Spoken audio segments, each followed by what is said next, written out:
if you're towing a big heavy piece of equipment and you've got a heavy duty or a super duty truck like this, and you need a good interface between your power source, aka your truck, and what you're towing, aka your trailer, this here would be a good option for you to consider. This was gifted to me so I could show it to you guys and show you how to use it. So this whole system here, this is a very stout, beefy system. This weighs about 20 pounds, and I'm going to show you how to put it on and then show you how to take it off and some of the nuances of it that I've discovered in playing with it. And so let's just jump right in and talk about it. So I have a 3-inch receiver here. I've got an insert that takes it down to a 2.5-inch receiver. This is a 2.5-inch stinger on this here. So it's very stout. So you know it's gonna stand up to some pressures.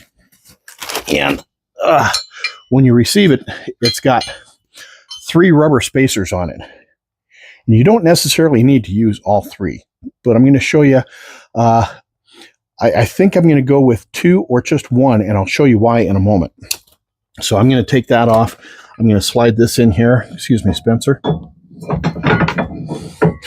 Now, it comes with a very stout locking pin here. And this is one of the things about this that I find really unique. Is the key locking system on this is something I've never seen before. And so I want to show this to you as well too. And also that this comes with all these little rubber gaskets here. And I'll get into these in just a moment.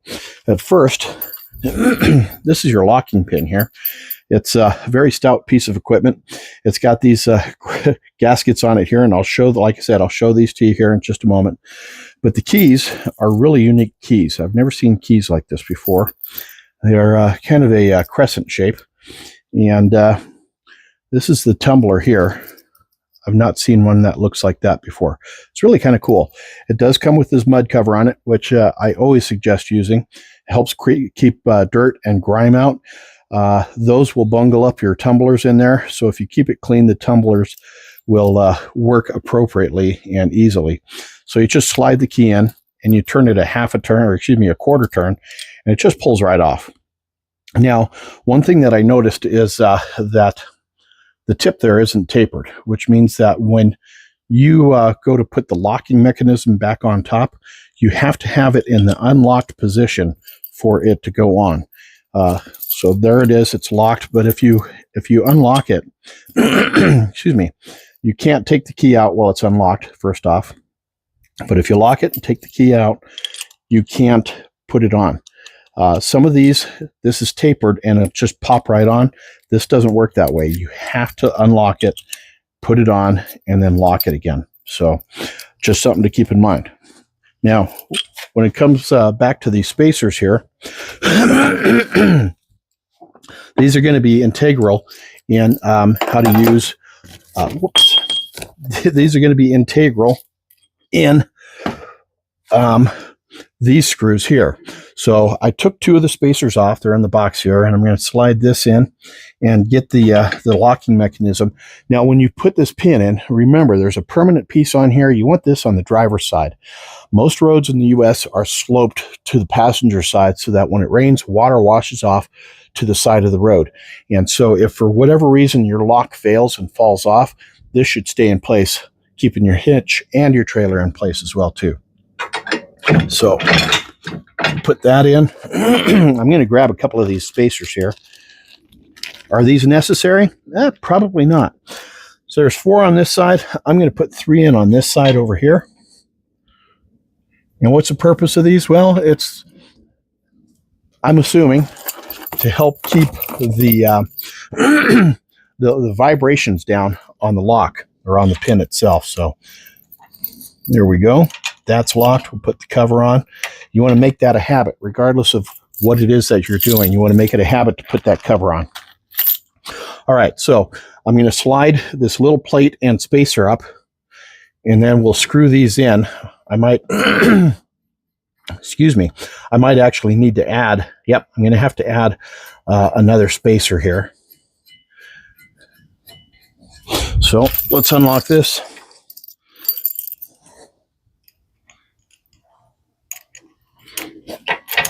There we go.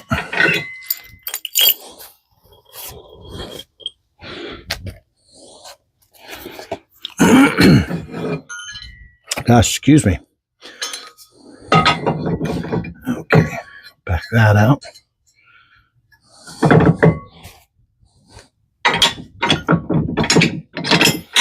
All right, there we go. Get that locked. Cover on. Okay. So now we'll go ahead and screw these into place here. And what this is going to do is this is going to create basically a buffer and a tightener so that it should eliminate or at least reduce the amount of bounce that you get in your hitch and noise that you get in your hitch. And anybody who's done any amount of towing knows how annoying noise from the hitch can be. So it comes with a hex wrench. You can tighten this down.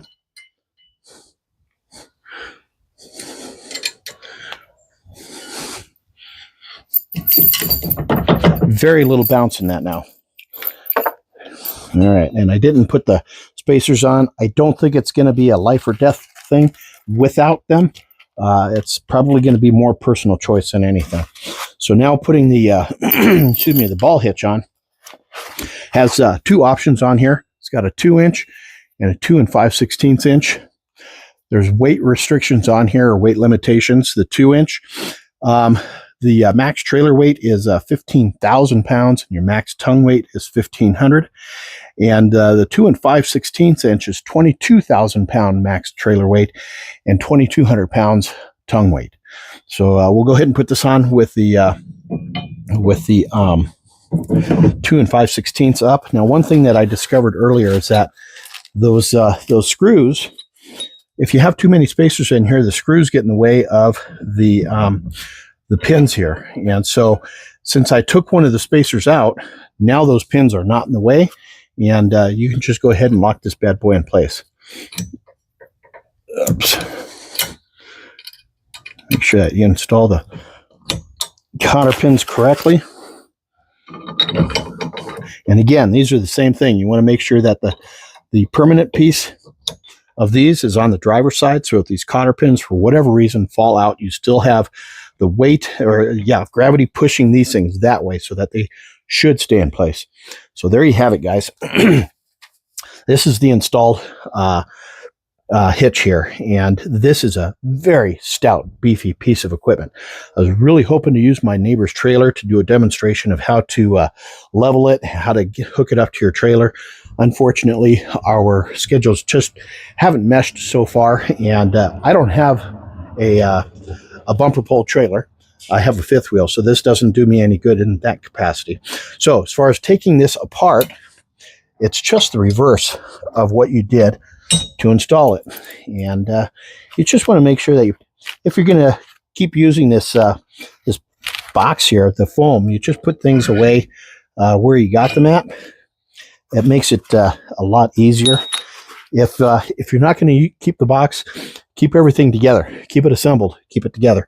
Now, there are two little notches on this ball assembly here and here. And I guess I should call these studs.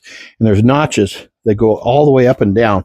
And you can slide this these studs into these notches here, and it'll help keep it in place while you're putting the pins in, and help give it an additional level of support while you're going down the road.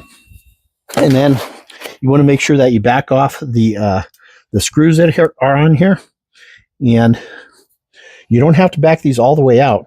You just want to reduce the pressure that's on the spacers there. That's all you need to do. And then unlock the tumblers, the lock. There we go. Pull that out. There we go. So I'm going to put the lock and the pin back in the bag that they came in. It comes with 3 keys, which is kind of nice, because if you're like me, you got a propensity for losing things. All right, we'll pull this out. I'm going to put this extra spacer back on here so I don't lose that. And back in the foam she goes. All right, it does come with an instruction manual, lots of pictures, and some really good descriptions on how to safely utilize this. Remember, don't exceed the weight limitations of either the ball or the pin itself, the pin weight or the trailer weight, I should say. And you want to make sure that you check this every time you stop for gas, for lunch, whatever. When you're on the road and you're towing, you want to check your trailer hookup. Make sure that everything is looking good. Make sure that nothing has been played with by somebody doing stupid stuff.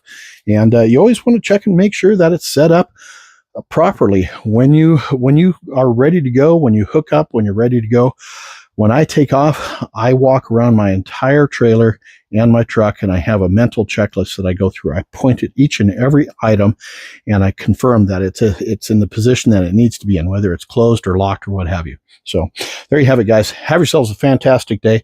We'll catch you on the next video. Until then, cheers, everybody.